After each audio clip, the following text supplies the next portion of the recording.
Hello, everybody. Thank you for joining us this Wednesday. We are currently studying Esther, and we're really enjoying that. We've had a couple of weeks. Week one, we talked about how we are never invisible to God, even when we feel like He's not paying us any attention. And then last week, we talked about how we're not invisible to Satan either. Life isn't always going to be easy just because we're faithful. Like Mordecai, we find that even when we do what's right, there might still be negative consequences. So this week, we're going to talk a little bit about fear. That's right, but not really the way we've talked about fear lately. You know, we've had some lessons on fear and dealing with our fears, but this is a little different. I wonder if you may have ever heard of Urbach-Wiethe disease. I'd never really heard the name of the disease before. There's only about 400 cases around the world, and so it's pretty rare. And it's a disease that actually causes a number of things, and different people have different symptoms. It causes the thickening of skin in certain areas of your body, but it also causes the calcification of certain parts of the brain. And about half to 3/4 of the people who are diagnosed with this disease have calcified amygdalas. Now, your amygdala is the part of the brain that tells you what you need to be afraid of. And so when that part of the brain is calcified, you have no fear. Can you imagine what it would be like to be fearless all the time? 2008, Taylor Swift wrote a song called Fearless, and I think she might have this condition. Well, she probably has a lot of conditions, but this is one of them. It might be kind of cool to be fearless all the time. You could be like super soldier or something, like be totally fearless. But then again, fear could be kind of fun too.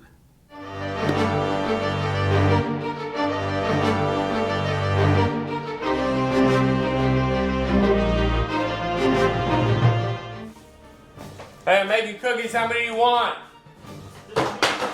What? Just give me two. Two? That's not a lot. Okay.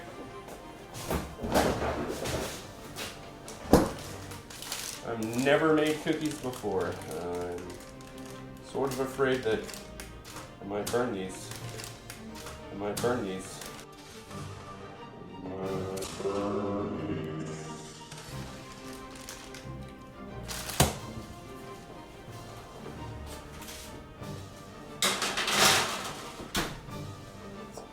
What are you so scared of? I'm not scared of heights. I can't get down. Oh, I'm gonna fall. Why did you make me do that? Okay.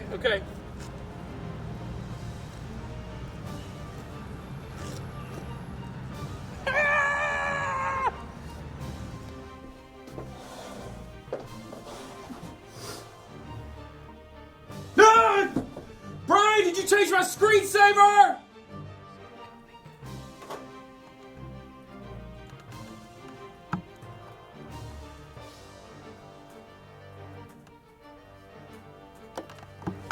Brian! You know I'm afraid of the dark! It's payback time. Brian is deathly afraid of spiders.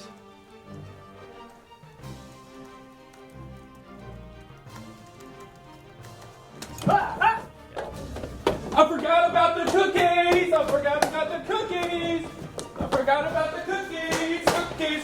Cookies! Oh my goodness! Oh my goodness! I don't know what to do! Why did I take my oven?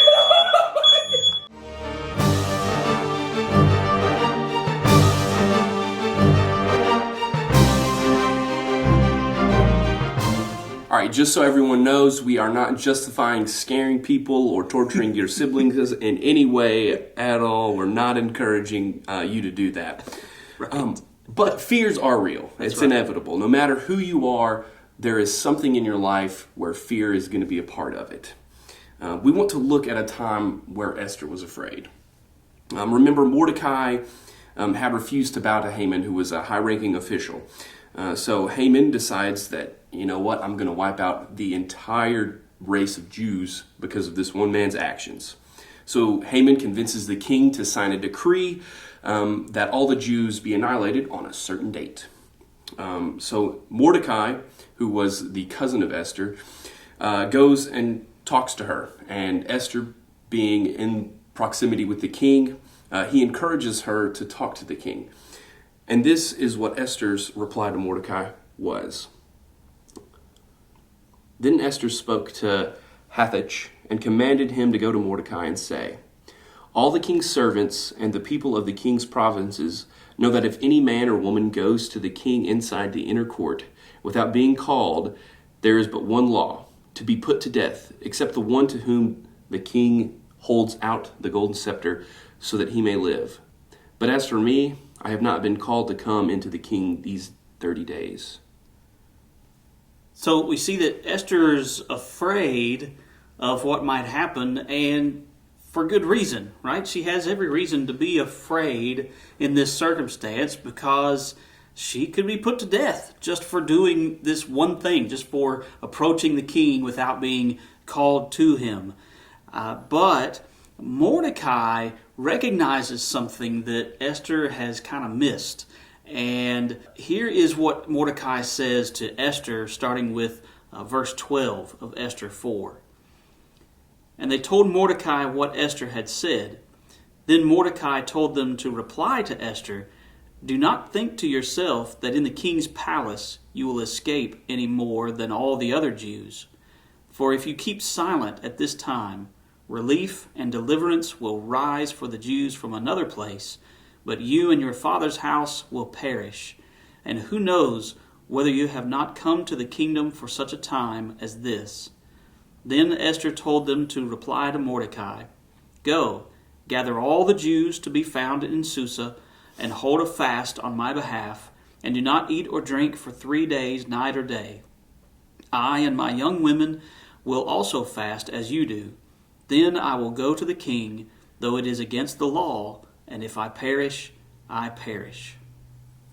So Mordecai reminds Esther of her unique opportunity because of the position she is in as queen.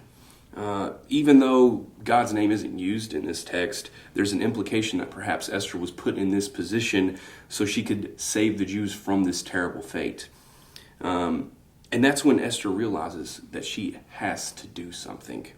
She can't just stand back and watch as her people are killed. Right. And this is the point that we want to emphasize tonight.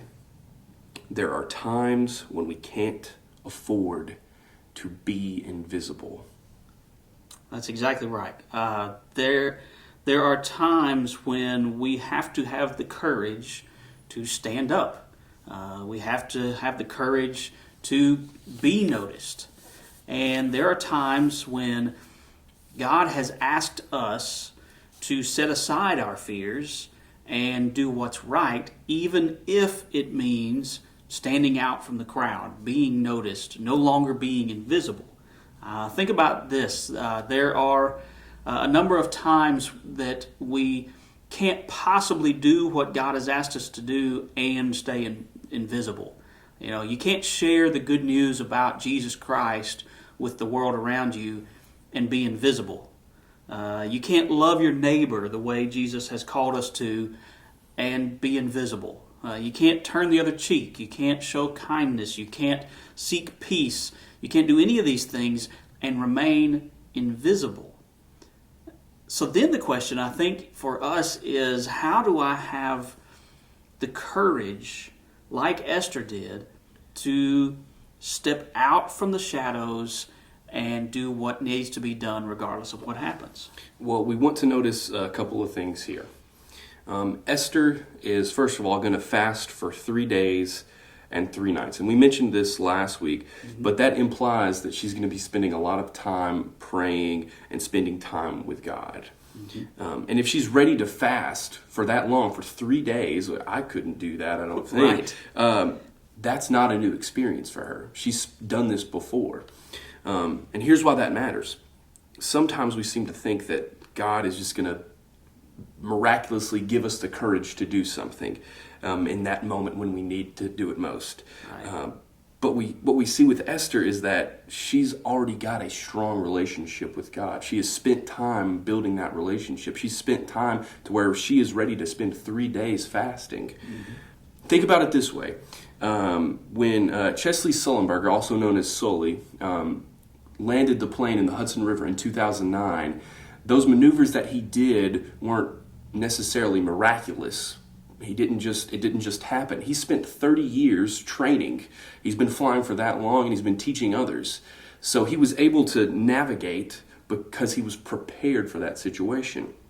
He knew that he knew what would and wouldn't work, and because of the complex thoughts that are second nature to him, he was able to successfully land that plane. That's right. I think sometimes what we do is we look at these great heroes in Scripture, like Esther, and we spend our time focused on that one moment in their life that was heroic.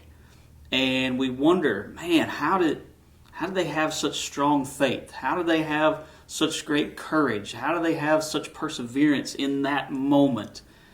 And what we need to remember is that this doesn't happen in just one moment. Esther's courage to do what's right here in chapter 4 didn't just suddenly come upon her. It was the result of what was already a strong relationship with God. So when we talk about having the courage to stand out from the crowd, to no longer be invisible, know that we build up to those moments. We build toward that time in our lives with a life that is dedicated to constant development of our faith in God. And so we hope that this lesson has been useful for you, and that you will continue to strive to build your relationship with God so that you are ready when those challenging times come. Hope you have a wonderful night and a great week, and we will see you very soon.